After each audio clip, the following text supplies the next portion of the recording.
gank the bottom lane or the top lane twice, and other than that, they didn't put up any fight around objectives whatsoever. I'm going to correct you. Did they really run away with it? Because it seems like they just kind of slow and steadied their way to the victory. Like, they didn't have to do anything just because the indecision with the aggressive pick comp by Najin is what bought Jin enough time to just get massively strong and win the fights like they always would if they were even or ahead in the late game. Well, hopefully Najin will mix it up this game. We'll see a more traditional Najin style. Twisted Fate and Lulu. Again, the bans from Najin, mFire, Azir. So will we see that Shen ban coming in? Of course, we have seen a lot of victories from Shen recently from Duke. And that has been a very nice pick for Najin, but also something that you would think would be great for Trace. So, it's a true point. And the bans once again. 3 GBM champions. Trace can play the Lulu top. I imagine he can also have somewhat of a hand on the game plan. But let's be real, when it comes to Jin winning games, 3-0 on the Lulu, 1-0 on the Gangplank, 2-1 on Twisted Fate. These are all positive win ratio champions for GBM, and lots of respect bans coming through. As we're waiting for a last ban. It is Shen as the final ban. Okay, so the Shen, once again, this will leave up the Victor, this will leave up the Braum, and that is giving Kalista to OQ. Oh boy. Okie dokie, I don't know if you do that one. That is, I have seen OQ get 8 kills in the laning phase on Kalista before. And that's the thing, is there's people who can play Kalista like Pilot, and there's OQ, who is a god-tier Kalista player. And if there's ever a way to take the shackles off after 2 games of Ashe and 2 losses on Ashe, actually 3 games overall in a row of Ashe, all of them defeats. Of course, the last 2 games it was 1 game of Ashe, the blind pick Ashe, against the Coup Tigers into a second loss. So 2 games in a row, 2 losses on Ashe. Now going to be on the lane domain champion, and it feels like Jin. Honestly, Che did a great job roaming his cannon, but you have to take the cannon away. Because if you give OQ and Pure purely a 2v2 skirmishing lane, this combo, you will lose this lane. Yeah, and you can likely lose the game that way too, given the way that they are able to snowball, and they're not going to take it. They're going to grab the Braum and the Evelynn. Okay, so the Evelynn's the big curiosity because Rek'Sai is still available. If Watch wants to pick it up, and Rek'Sai, of course, has the Tremor Sense to actually have a lot more advanced information about Evelynn's movements than any other jungle choice, so it's strange to see such a high priority on the Evelynn. I feel like the identity of the rest of the draft will really put this together, because they could have denied away the cannon, and they could have just gone for some comfort picks, but they've really highly prioritized Evelynn. Yeah, that is...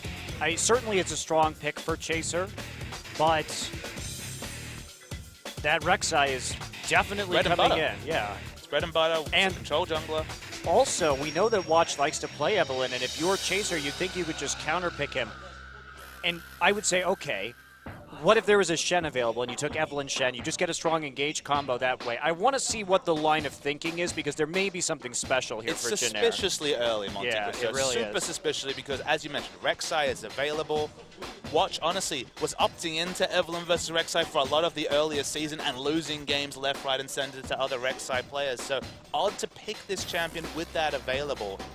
Maybe it's a last pick choice. Maybe Jin has got something amazing for the mid lane, but very, very curious choice, because it doesn't even fit with the general Jin identity. This is mostly a poke team. Evelynn all about the all-in. 4 poke champions and an Evelynn. They don't go well together at all.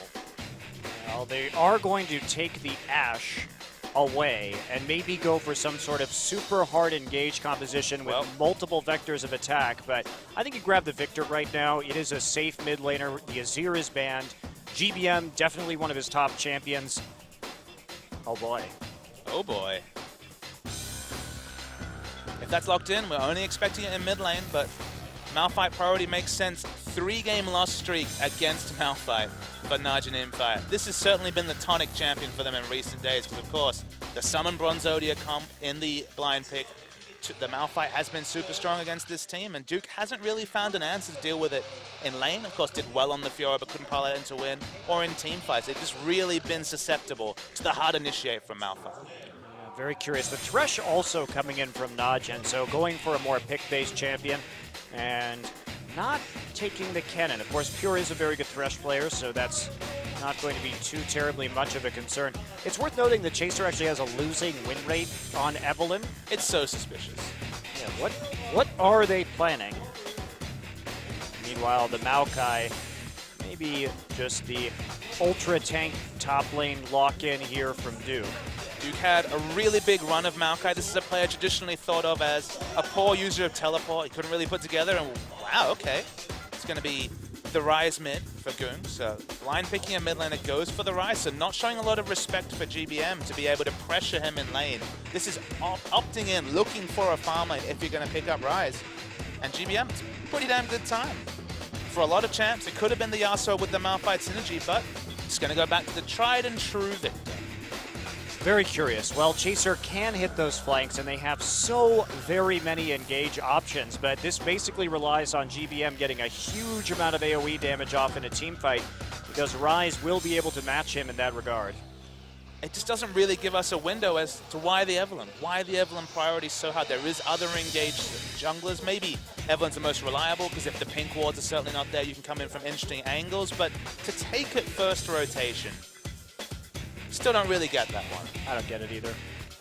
If you were going to go for the Yasuo, you could take the Gragas there instead. Sure. Jin Air, not a team that has shown high proficiency when it comes to engaging team fights or from flanking. And it just tips your hand. If you're picking Evelynn, you're probably not picking a poke comp, and if you are, you're not really putting it together that well. So it gave a lot of information to Najin to really round out this draft. Remember, Evelynn is not a champion that ganks mid so well. Ryze is looking pretty safe to farm it out. And where are the ganks going to come in? You can't gank top Maokai with Evelynn Malphite. Maybe you can get a kill on the bottom side with a good Ash Arrow, but that's about it. And that is going to be post 6 only. So very odd composition from Jin Air. We'll see how they play it out. Maybe they have a special path or a special gank in mind early in this game as we head into Game 2.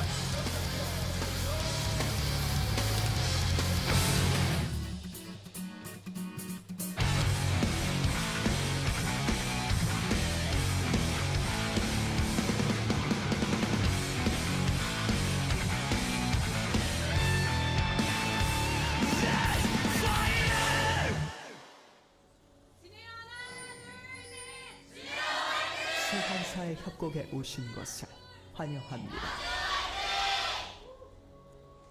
So the Evelynn pick is the one we were talking about in the pre-game. This was similar to something that CJ were doing, giving Coco no help by Ambition over-prioritizing Evelynn, not being able to gank for mid, and not getting Coco, the true carry of the CJ Entis lineup, rolling in a way that was possible. And there's just not a lot of pressure from Evelynn in the mid lane unless someone is super overextended. So Goong confidently blind picks the Ryze, can take the teleport quite happily because he doesn't feel like he even needs the Ghost. And now he's the one that wants to park himself on the blue side in the mid lane and just farm up like GBM was able to do in Gangplank in Game 1. Yeah, absolutely. Well, Goong actually, Ryze is one of his better win rate champions. He's 5-2 all-time. OQ 5-1 all-time on the Kalista. Very rarely gets that champion because of how much of a threat he and Pure are in that laning phase.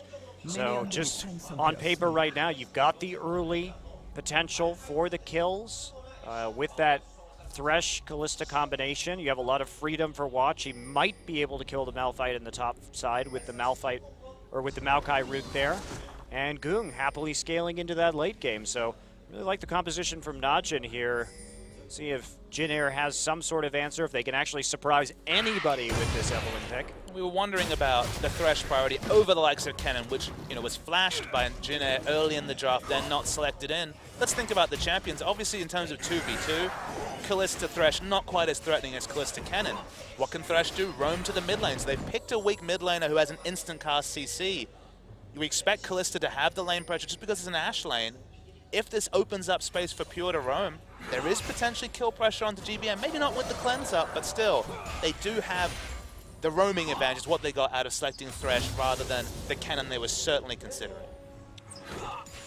Well, Jin Air will opt into this 2v2. Not really much information there early on, but taking the expected matchup. And so we get the standard lanes in standard places 2 games in a row. And here comes the cheese. He started red buff at the top side of the map, and now he's going to try for a very fast gank here onto the bottom side. Pure wasn't having it, didn't take the bait, didn't go in aggressively, but still could be punished. Now they do know that Chaser started in the top side, so they may be fooled by this, and they're going to go in. There's the flash, and they're trying to get OQ. Will they get the stun down? They're so close. They get the stun. Can they finish off the kill now? OQ back it off, and they're going to get it first blood over here. That was a tricky path by Chaser. And some vintage tasty cheese for Jin Air. Well, they had the cheese planned, I guess, so this must have been a specific red side strat. So now we know what the Evelyn was for. Now, could you have done that with a different jungler? Probably. I'm actually going to say no, Monte Cristo, just because of the nature of how E works. Of course, it double strikes, so it applies, I believe, the passive twice, but it applies on hits. So, from what I understand about that interaction, that was pretty Eve-centric, but hey, look, they really reached for the Eve, and they made it work with the gank, given just the nature of Eve getting so close to lane with her invisibility was pretty uniquely suited for. Right, and this is a specific red side strat. With Braum, especially. Yeah, with Braum. Again, not banning it out this time, first picking it on red side. So they baited, I mean, this is a good level of preparation. If we think about what went into that gank right there, it goes all the way back to picks and bans. They leave up Kalista knowing that Najin will take it. They're on red side. They then select the Braum into it as well as the Evelyn in the first round of the draft. Those were their primary picks, okay? Then they go to the red buff first. They make sure that Najin knows that they are taking the red buff because mFire goes to leash and then teleports into the lane. Then they try and walk all the way across the map with Evelyn and commit 3 flashes to getting the first blood onto Pilot. Couldn't have gone better. This was entirely scripted by Jin Air coming into this game. The E giving attack speed just meant they were more likely to prop the concussive blows, and pick up the kill. So it looked optimistic, specifically when Braum flashed before Evelyn even revealed herself. But they picked up the kill. So look, if you're going to reach for Evelyn that early and make it work, credit to you. Yeah, absolutely. OQ and Pure were playing pretty passively there too. They weren't taking very many risks. And sometimes you can't deal with that kind of gank path and 3 people flashing on top of you so easily. Is Duke just going to kill him? There's the flash and okay, Trace gets away with that one. Najin should not be allowed to dive a mFire. This is the second time we've seen this. First OQ, and now Duke. He just pathed around, and the attack move didn't actually go onto the mFire, so he lived. Wow. Wow. Questions arise too is, would he be, even if he had gotten that kill, would he have lived? No. I don't think so. He had his flash up, but I don't think he was getting out of that one no matter what. So the Summon Bronzodia comp is about knockups for Yasuo. It's not about brain fades under turrets, but mFire does tricky things to Najin mFire. Wow. Well, that happened. Yeah, that did happen. Very big mistake from Duke. And, I mean, Chaser was also on that side of the map to clean up in case anything went wrong, so not knowing where that Evelyn is. And they have no wards on Evelyn's camp right now. Basically, Najin is completely in the dark about the enemy jungle. Not much to say. Jin Air outfoxed them. The Evelyn pick paid off in the early gank, and Duke just went far too crazy in the turret dive. It was suspicious that he was doing so well on the turret. It was suspicious that Trace juked forward when he was on about 200 health, but really nicely put together. Baited out the W, flashed under turret, and Duke was at best going to get the 1-for-1. And I mean, I said it last game, say it again. Trace is really hard to kill in the laning phase. He's not a guy that goes down easy. He will always have several defensive options mapped out in his mind, and he's definitely one of the trickier top laners in this league to dive or to kill in that laning phase, because he will give up almost anything not to die. That's his MO. He's one of the best players I've ever seen at his turret going down and playing safe and making the best with a bad situation. Now, the criticism of a player like that is that he doesn't make the most when he's winning. Yeah. But this guy is the best laner I have seen in this league at getting denied. Yeah. Absolutely. It sounds like a backhanded comment, but it is actually. I mean, if he was on a different team, this is like the story of Jin Air. If they were on different teams, their players might fit. They're very good role players, but they just haven't worked together particularly well. All right, so we've already said GBM to Najin. Where should Trace go? Who needs a defensive-minded top lane? Because that's the thing, is it doesn't feel like the meta supports a player who can only play that. You look at someone like Marin, where the big criticism was, can you play carry champions? Now he only kind of plays, I want to say off carries, but champions like Fizz, you know, Trinity Force carries. He's not really a Riven player, but is there really a place for a very reliable tank. Which team needs this defensive-minded player? Because one doesn't really jump to mind. Maybe CJ Entus? They sort of already have one in Shy, though. Trace is better than Shy. That's true. That is true. So CJ, I think, would be the most logical place for him, but you're right. There's not really a standout team for this kind of player right now. And GBM just going to straight up steal it with a Death Ray. He just punked him. Like, there was not even a ward there. Nope. Wow. Line steal. He just used Goong's timing to try and get that Death Ray in, and he made it around first and had the longer range ability. You know those days where everything just goes your way? He knows one of those days because it's right now. GBM's thinking, I woke up on the right side of the bed this morning, and there's the Agony's Embrace coming in. Chaser will get locked down by the Rune Priest. They're going to try and turn this around. Chaser has to flash out as Watch shows up in the mid lane. Maybe a little bit of an overambitious gank right there. Probably not going to kill that Rise, just running straight at him. Let's be fair, we probably would have said the same thing in bot lane if that level 1 gank or level 2 gank had gone awry as well. But you're right, overreaching a little bit as the arrow hits. Yep, 100% hit rate. So far in this game. So Pilot already reaching the same number of arrows hit as OQ did in the last game. Oh. Calm down, Monte Cristo. Hey, it's just statistics, man. Stats can't be Stats mean. can hurt, you know. Sticks and stones may break my bones, they say, but the words are stinging this time. So back to the mid lane, Goong running that TP on the Rise just to maximize his farm, make sure he can get that tier stacked up as fast as he is able. I'm getting worried, Monte Cristo. I'm getting worried about teleport mid lanes. I know why people do it, but I don't want to see a meta where both solo lanes take teleport. I really hope that Ignite sticks around because, you know, people would have said, oh, teleport Ignite, whichever one fits your playstyle is fine about top lane teleports a couple of years ago. I hope this is just a fleeting situational thing because, man, double TP is fun, but every game it would get tiring.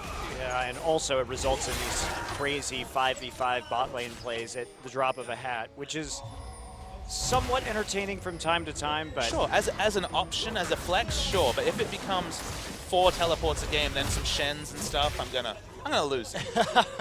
I don't think it will, Baba Smithy, just because there's always that chance to dive in mid lane, and leaving the mid lane has very real consequences if the other team pushes down that mid lane turret. So it is a little bit riskier than the top lane. Yeah, this is just a premonition of a really horrible future. Is that your gift? You just, the only futures you can see are the darkest possible timelines? I only see depressing metas. That's a pretty crappy superpower. Well, anyway, Pure going to get caught out a little bit right here. Ignite down onto him. He is low, but that'll be Braum just jumping back to Pilot, and Watch has to get out of there. Chaser comes in for the counter gank, and here's the TP. We're not done yet. Fox is down, and hello! Pure dies instantly as Trace just pounds him from the brush. No other way to put it. Yep, got pounded by Malphite. And now Janair can turn their sights onto this dragon. GBM has the advantage right now. Rise fresh out of combat stats this point in the game, so this isn't a battle he's going to be able to fight. It does feel like the happy fun times for Janair Green Wings. We haven't seen the team this on. Remember, they were playing with Wing. This wasn't their identity when they pipped Ku 2-1 in the last best of 3 of the season, but man, this team has been serious about practice. GBM needs to be careful. Should be able to run it. Yeah, gets the gravity field down, so there's no real follow-up on that. Uses the Q to sidestep Rise's Q too. So cleanses, so yep. Try to summon up, but most he's gonna get. Let's take a look at this. What initiated this earlier? I mean, Pure just goes in, and there's the Glacial Fissure. This takes a lot of damage. Wasn't ignited, but Malphite time's coming very, very soon. They realize they're not gonna kill on the Chase, even though Chase is out of position, and then wait for it. Pounding. There it is. Slammed the ground, and Thresh was dead. So Najin playing a little bit fast and loose right there. You can see they're desperate. Now, in spite of that early death, OQ actually has been able to come to a CS advantage over Pilot. Kind of what we expected to see last game. But OQ fought back with that Ashe. And now maybe looking for a dive up here top side. But Trace still has that flash, no ults. The other thing to note is, remember, this is what? A 30 CS lead, sorry, 25 CS lead on average for Kalista after giving up first blood at level 2. Think about what this might have been if we hadn't seen that successful game, because this is OQ on Kalista. He is a wonderful Kalista player, and Honestly, Pilot only really got a window into this lane because Oku got so horribly punished early. He's still a level ahead. He's still way ahead in CS and has a completed item, but it could have been even worse. Yeah, definitely could have. Shows the risk that Jin Air was willing to put into this specific pathing and the specific prep for the game. Watch is going to back off as Goon clears out the mid wave. I mean, only 1,000 gold lead off of 3 kills for Jin Air. They are fortunate in that they have that dragon, but I still feel there's not really a good late game solution for Jin Air against the Rise. Najin has plenty of engage. Giving up the first couple of dragons shouldn't be a big issue for them. Hello. Okay. They're going to go all in on this one, actually, just chaining it into the gravity field. Beautiful shot from Pilot out of his own jungle. And Rise standing there meant that there is just CC chained into a CC. Got a free stun off the gravity field. Sometimes bringing back pre-season 1 meta things works. mFire comes back into the meta, doing excellent things. Ash sitting in bot lane, moving out of vision and throwing those optimistic arrows. Remember, at full channel, it is a 3.5 second stun. And they just realized that they had the damage to just kill him. Well, honestly, that also just sets up Victor. I mean, you're talking about one of the longest stun locks in the game between Ash Arrow and Gravity That Field. feel when 1 CC is enough to arm Victor's W. Yeah, that's actually crazy. Well, nicely done. Jin Air also had Chaser there to finish off that kill. Now, I thought when that arrow hit, Jin Air saw that Watch was there, but they just realized that Rise was dead. I didn't even realize that.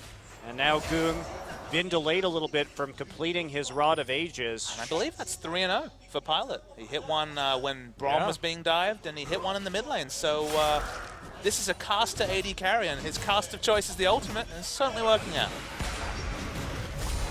So Trey staying even in the top side. He has 2 kills, though, so that puts him up a little bit in terms of gold. Is going for the Sunfire completion first this game, after getting the cowl for the laning phase. And now Jin Air has control over this mid side. And this is where the picks on Goong can really start to happen if he tries to farm in a bit of a risky fashion. Speaking of picks, Najin have a lot of members around the mid. Pure doesn't have flash. There we go, flash in, and Pure going to get it off, but there's the, okay, cleanse, not enough. Goong going to eventually pile forward and get that, but they had to use 2 flashes for 1. OQ here, or Che rather, here in the mid lane. They're going to try and answer mid for mid off of this gank, and probably not going to get it. Pilot already here in the mid lane. A lot of wave clear, but I'm going to push on. Pilot finally rotates, like you said. I was mentioning Pure didn't have flash. Actually came a couple of seconds later, so OQ had to flash ult. It was still successful, but 2 flashes. If they'd waited a couple of seconds later, Pure coming out of the fog of war with his flash might have been enough, but the end result still is the kill for Najin. It doesn't go on to Rise, though. It did go on to OQ. I mean, that's great for Najin, but it doesn't have that big of an effect. They can't actually counteract that mid lane turret. Maybe it buys the Rise a little bit more time, but the Dragon control is still absolutely there for the Jin Air Green Wings right now. And the worrying thought, a 5-minute cooldown, the only reposition that OQ reliably has, used to pick up a kill aggressively, and suddenly mFire gonna be getting onto that Kalista. The pounding may continue. The pounding may continue. I mean, it's Rise, too. mFire well set up to deal with 2 low mobility champions like that, and they're going to try and push down onto the bottom, but Chaser will be seen and have to back off. Just trying to get as much advantage as they can before Dragon number 2 spawns here in 50 seconds. A lot of Ages just been completed, no stacks on it yet, so 26 minutes, actually pretty late as a timer for a mid lane Rise especially. About 3 minutes later than you would have liked. 25-55 or so is going to be the pickup as Goong does pick up the blue. That's a lot of blues he's had because, of course, casually stole the enemy blue earlier and now picks up his own. And even though he has the wave clear advantage, actually behind in CS the Rise, so it's actually been really good farming by Goong. Falling back now. Yeah, that farm lead may start to develop for GBM now that Goong has to play around this turret. Let's talk about lane pressure. mFire had a lot of lane pressure. You can see him pushing up aggressively in the top. At this point, they have huge landside pressure having taken the turret in the mid lane. Only OQ is providing them pressure on this map with how ahead he is in the bot. And it'll be interesting to see if GBM and the rest of Jin Air just want to end this laning phase, because it's been a painful one for Pilot in the bot lane.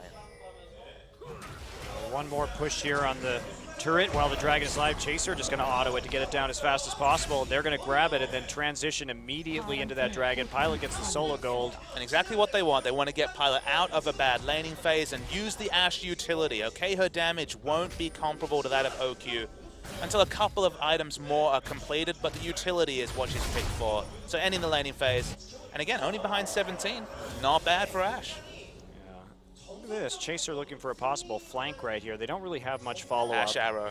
Yeah, but not probably enough damage there to really do much in the end. And they're not actually going to go for the Dragon right away. Chaser deciding to back alongside Pilot. Pilot picks up some Berserker's Greaves, but playing it pretty passively around these Dragon stacks. I'm not sure that's the best idea for Jin Air right now, considering what the firepower that Najin has in the late game.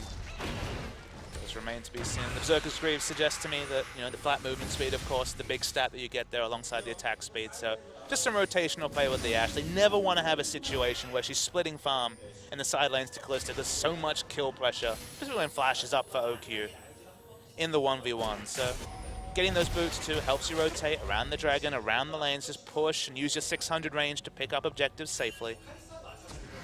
They want to get the Dragons going, but as you mentioned, you know, 4 Dragons from now, we're still talking about at least another 18 minutes into the game, so we're still talking about 37 minutes for a 5th Dragon, and then no guarantee to pick this one up.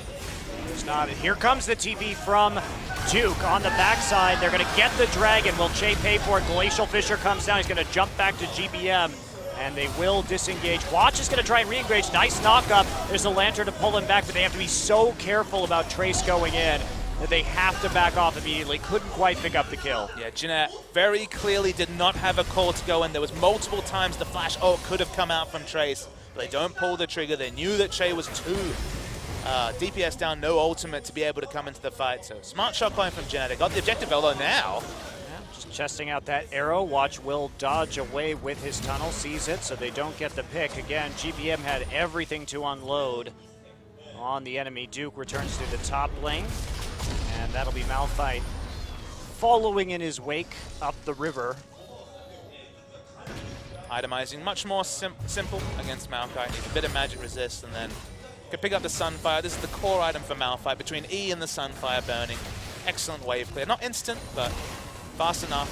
Very much comparable to what Maokai gets from his base, high base values. As I see you interested in an item purchase. Yeah, the Void Staff here, very intriguing early on from GBM, especially considering there's not a lot of magic resist yet to make that item particularly efficient. Perhaps they just want to kill Maokai. Possible. He's the only person with the magic resist. If Maokai dives in at the moment, Pilot doesn't have anywhere near the damage needed to take down Maokai. Even though he's not itemized for armor yet, does have a lot of health, so it will help them in that situation. It can be a good purchase early. We can see Faker rush this item. Not so much this season, but he has done it in the past. But Mercury treads into the Void Star. Certainly not the top DPS build coming through from Victor. Oh, and Duke baiting him in a little bit here. Trace actually just going to get bound and has to ultimate out. He does have his flash, so there's no real kill pressure there. And pure hooked a minion because the minion wave was still there, so couldn't actually get the lockdown onto Trace. Probably still would have lived with the likes of the flash and the ult available. You can see that Najin really committed to take this outer turret. It gives Pilot more happy free time to farm. Wow, they're committing 4 people for the outer, and now they have to deal with Victor on this mid lane tier 2. Perhaps a bit of a mistake. Watch kind of unnecessarily showed himself on that top side too. Goon gonna pop his ultimate, deal some damage to Che, but they're not even going to get the top turret in the end because Trace sticks around, still had full HP. I really like what Che did. So he took free damage, but what he did was use the Unbreakable to block the Rise spells, keep the minion wave alive, and it got them half health on the inner turret. So half health on the inner turret for half health in your support. Easy trade. Yeah, very easy indeed, and makes you wonder why there was such a commitment from Najin. Certainly with no Dragon they could do that. Oki going to try round 2 right here. Does get the Blade of the Ruined King active off. Trace is not going to die to this though. He's going to walk away. Takes what? Just over a quarter of his health. Seems happy. Walks away. OQ just keeps piling on farm. This is an OQ build. He's not going for the Hurricane. Honestly, with the backline threat of the mFire, the Ashe, potentially even the concussive blows from Braum, there just isn't likely to be that scenario where he's free hitting the backline, spreading the AoE. But it's still takes away from the 2-item spike that Kalista's so known for between the likes of either the Bloodthirst or the Blade of the Ruined King into that Hurricane. This is the first time I've even seen a build like this on Kalista with the Ghost Blade, presumably. Oh, not the Ghost Blade, but coming in later with the Shiv. So, Blade Shiv, very unusual. There's not even Bloodthirster Shiv where you have the AD to really benefit from the critical strike, as you mentioned. It used to be Bloodthirster into the Shiv. Against a melee champion like Eve, like mFire, you kind of need the Blade, but the result is very low AD. It's the engage. And there you go, getting the support thrown in right away, but there's the Chaos Storm doing a ton of damage. Arrow goes out, but Pilot's still in the middle of everything. He's going to kite out, barely living. Dude, once ago, he's going to dodge out of the Arcane Smash, but dies at the end of the Twisted Advance. Trying to turn it around right now. Watch, he'll go down to the Death Ray, and that is a 2 for 4 in favor of Jin Air. And Najin used everything to account for the Ashe, which meant that GBM with blue buff just kiting his way around the outside, doing lots of consistent damage. The Magic is not there, would have been shredded by the Void Staff, and Trace is the front line this team desperately needs to just try and dissuade Goon from any sort of all-in. Yeah, well, they push up the lane right now, take the turret, and they're not overcommitting to anything. Just move back, set up for the next dragon, take number 3 if you can. Very methodical play here from Jin Air as we take a look at the start of this fight. Now they go in with Pure early. Big initiation play. It's been used so often this ultimate, the Fate's Call for initiation. The OQ on the backside just isn't able to do damage and then is stunned up, so the arrow hits a very premium member. While Pilot eventually falls, so much is used, even the flash from Duke for it, and GBM just kiting around the backside, using his spells, short cooldowns on those between the blue buff and his runes, and just doing damage unheralded. Yeah, and that right there too. GBM had the perfect positioning to actually finish off OQ after he got hit by the arrow too. Just right on the side of the fight under no threat whatsoever, so he was free to just walk into the back line. Interesting to see where Goon goes with his build. It's probably still going to be the Archangels, which does build out of the Nearest Large Rod now. I'm always a bit taken aback when I see a Nearest Large Rod. I'm like, is it Death Cap time? And then I remember that we're in a meta where Nearest Large Rod builds into everything. Absolutely everything. Got to make that build as efficient as possible. Archangels, Rylai's, everything. It's not really needlessly large anymore, is it, if it just is needed for everything? Requirably large. Yes. Sufficiently large, Broad. Not sufficiently large, it is mandatorily large. Now, Dragon up in 3 should be an easy take for Jin Air. Move over to this objective, and Pilot looks like he'll be left mostly to his own devices there with the help of Chaser, and meanwhile the rest of his team just controlling the mid lane. Now GBM, Duke does Watch have his face checking this. They have to be real careful. They just don't have wards for even any sort of teleport play, so no hope for another game where 3 dragons goes unanswered for Jin Air. Well, Najin hasn't had any wards around Dragon in either of these 2 games yet. Have they taken the dragon? No. Their setup has been very poor this entire series so far. They used all of their wards last time to try and get deep in the topside jungle to give Duke an advantage on Fiora, but they haven't been able to really break the stranglehold. But honestly, credit to Jin Air. They have 5 pink wards down on the map right now, so they're doing an excellent job of controlling vision everywhere around that dragon. And you go back to the previous game, Duke overextending and getting kills was what they wanted to ward on. So that was actually smart warding for them to push up the wards around their winning lane. In this game, where it's Maokai versus mFire, obviously that's never going to be a factor. So why are your wards not around Dragon in any sense? One of them, as you mentioned, is the lack of control over the map. The fact that putting wards around that area against an Evelynn was going to be risky, but Najin have been very scattered this particular game especially, in terms of war control, and objectives haven't been their focus, and they're getting punished basically off cooldown. Well, Jin Air taking a look at moving those boards up, and here we have an engagement. There's an instant arrow onto Duke, just stuffing his teleport. They're onto Chado. Glacial Fissure goes down, but they're going to lose their support right here as Trace is in the bottom side without TP himself. They're going to get a kill, and this may have to be just a desperation Baron for Najin. Still a really good play. Duke had the teleport advantage. Trace was down the bot lane. There's no way he could react to that. Just walked up casually afterwards, realized he could do nothing. Good aggressive teleport play from Duke. This is what he's added to his game in the second half of the season. He played 7 games in a row of Maokai, and I speculated, okay, this is his teleport training wheels.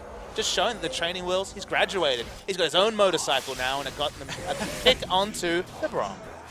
Are you implying that there are training wheels for motorcycles? I guess that's what I said. Let's go with it. You don't have a motorcycle license. You don't know.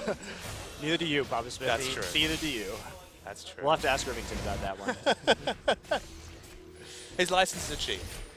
Well, Jin Air comes in around this Baron right now, just going to clear out these wards, but you know, it has to be said, not sure Najin's picked up a couple kills here and there, but there hasn't been any translation into objective. There really hasn't been any translation into vision control from them either.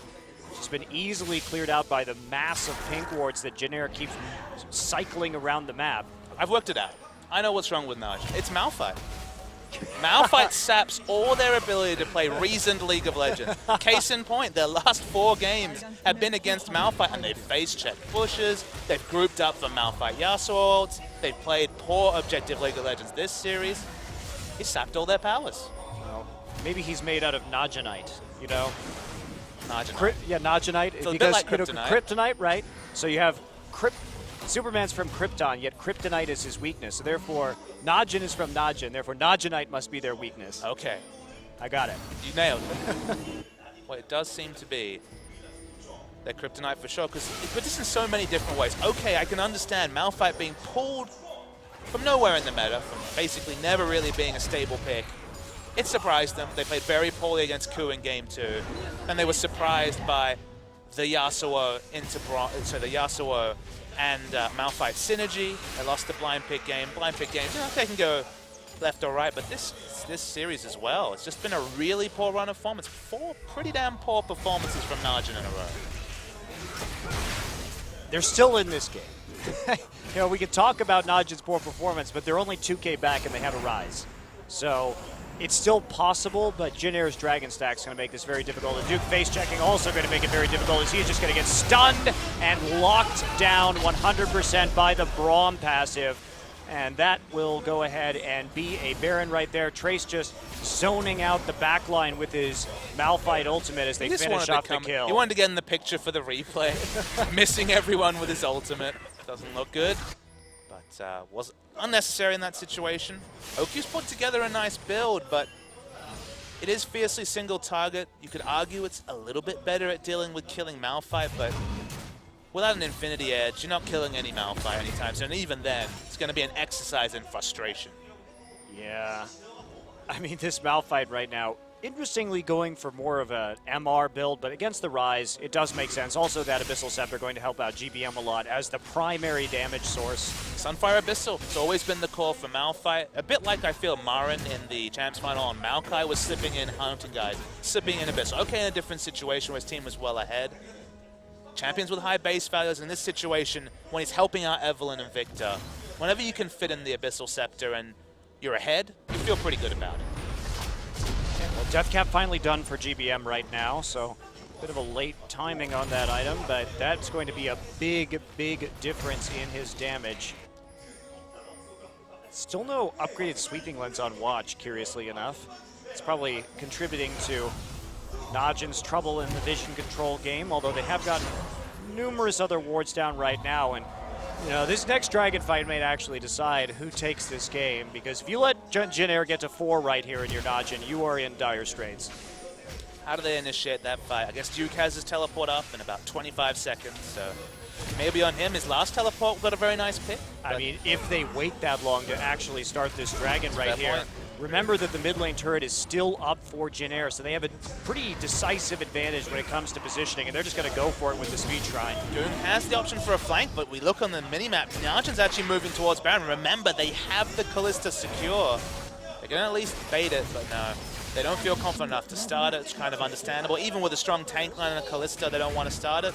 And now they're just hoping for a face check from Jin Air. It's not going to happen. Jin Air has a ward on the Baron right now, so that's just not even realistic.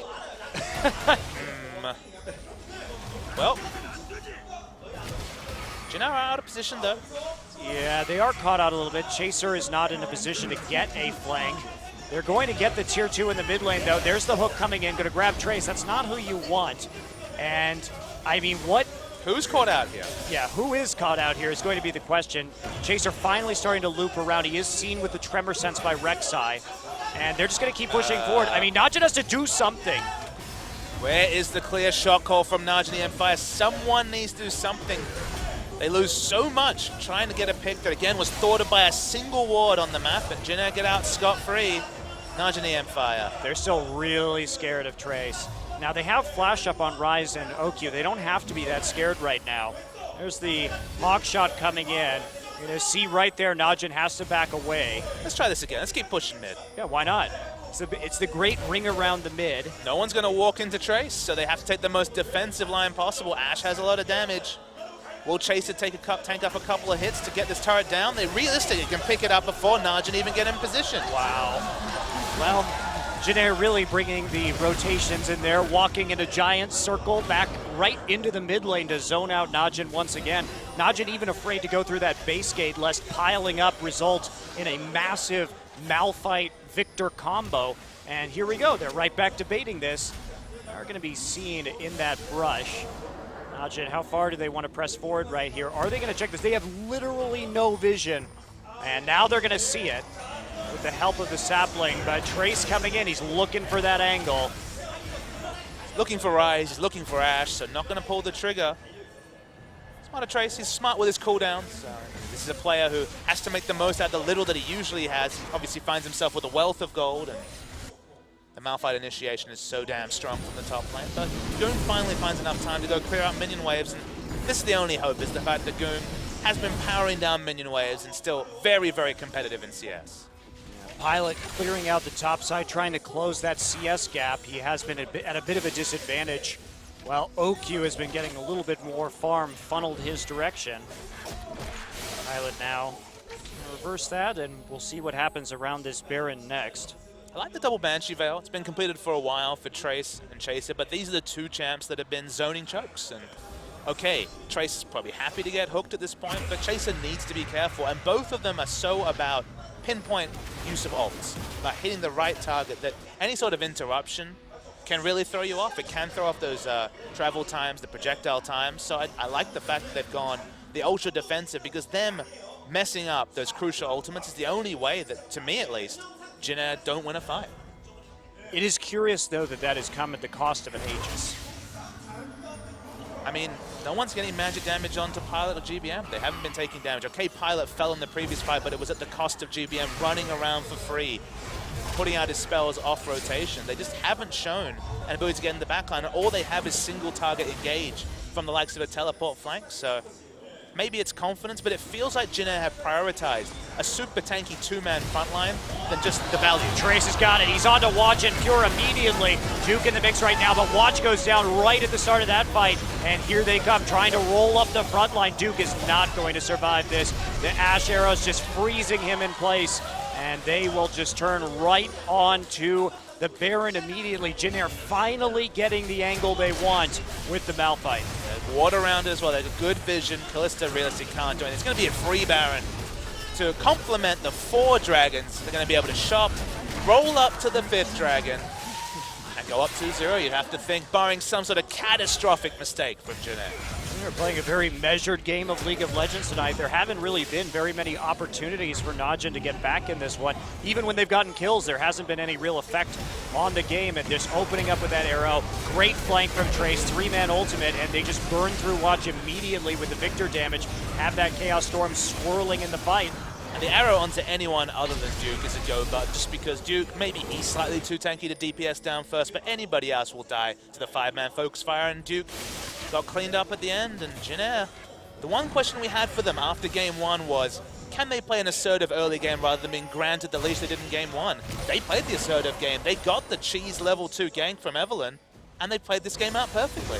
Yeah, they did. Very impressive. Actually, no Chaos Storm used in the last fight. I mistook it for Malphite's ultimate, so didn't even have to use it, actually. And it's smart. If you can get the kills without it, if Rise re-engages, all of a sudden you have more burst to deal with him. Rise not running with any kind of MR this game, so that actually is pretty significant damage over onto that champion. Rylai's is completed for GBM. This makes him a pick champion. Of course, the 40% slow if you get hit by the Death Ray, which has that massive cast range, and then the follow-up CC is certainly there, so the health also makes him tanky. It's a very nice natural itemization pickup that's been facilitated by the Rylai's changes. And Trace is just waiting for his initiation. He still has flash up. The flashes are all up for everyone except Chaser. And Duke's not that tanky. I'm just going to go on to Duke. He will get out on the Lantern, but for how long? Nice flash by Duke, going to avoid that. Trace uses his ult. Goong on the run now, and Jin Air decides to think better of it. I mean, 4 seconds until Dragon. You absolutely do not have to fight this right now. You chunk Duke. Sure, he's got that TP up, though. And is this going to be difficult? They use 3-4 ults to do that, so Jin Air has to be very careful that they don't throw the game right here. Great defensive teleport is used. They're playing around Dragon. They've leashed it. I don't know if you do this if you're Jin Air. All your good ults are down right now. They're going to try and engage anyway, but that's going to result in Chaser dying. Now they're just going to attempt to get the damage down. Duke falling low, but it's not low enough. Trace still on the outside. They're going to try and kite with the help of that volley, but they're going to have to give the Dragon up. So Jin Air really overcommitting to getting those kills. Leashing the Dragon seems like it was a bridge too far, and now Najin can go mid. Okay, everything else this game has worked against them, but they finally get the pick they need just because of a bit of, honestly, a poor late game team fight decision from Jin Air, and this is a team that has done this periodically. Poor shot call in the late game has cost them. You have to know that that flash is up on Duke, and you can't make that trade when the Dragon is coming up. That is one of your essential win conditions right now, and that fight has also bought Najin basically the entire Baron timer too. So the Rise still scary. We're getting into 6-item territory now. These mistakes can't be made by Jin Air in the late game if they want to take it home. You're adding a Zhonya's or Deathcap to a Rise for the next fight, adding the Infinity Edge to OQ if that's his pickup. Pushing very aggressively through mid. Rise is out of position, but... Rise also has TP. He's going to TP in behind. All right, Chase is walking that way. It's going to be a pinch. No, cancels okay. the teleport. Smart. Okay, so he doesn't commit to the TP as soon as Jin Air backs off. They saw it coming in. But he does save his inhibitor as a result. Jin Air wants to get this. Chaser will be there as they move forward again. Ults are back up for the Jin Air Green Wing, so now they actually have the tools to fight. And they have the flash advantage. Goong, Duke, Pure, all do not have flash. Only Chaser is missing flash. So with such a summoner advantage, Jin Air pretty confident about poking around this inhibitor. Man, these side waves have been so masterfully prepped by Jin Air. Watch going to try and come in. You cannot engage with Tunnel Watch, and that's what happens when you do. Easy kite. They're going to get the arrow onto Goog immediately. There's the chain into the Malphite ultimate, and goodbye. This game is over. Jin Air will take it in spite of not getting that 5th Dragon. Really questionable engage by Watch. What is he doing? Why is he doing it? They could have just let the inhibitor fall. The scaling was real for Jin Air. The scaling is not going to be a factor at all. It's not even a worry, as the game will end right now. Yeah, well, long death timers. So Jin Air, they messed up that team fight, overcommitted, but to Jin Air's credit, they didn't compound that mistake. They backed off the Dragon. They didn't go for the fight when they were weak. And there you go, ace onto OQ, but that'll be Pilot paying for it, and that is a 2-0 lead now for Jin Air. And who would have thought coming into tonight that we would be saying that? I gotta say, the training montage is required for Jin Air. OGN need to produce that video, cue it to some 80s music, because they have been practicing in the off-season, and they look a completely different team than the one that stunk up the Rift 6 weeks ago. I'm just surprised they can engage Papa Smithy. That's like, I mean, sure, it's not the hardest composition to engage with Malphite, but they've been engaging in multiple different ways, using several different players, all going in, all committing to the decisions about when and how to team fight.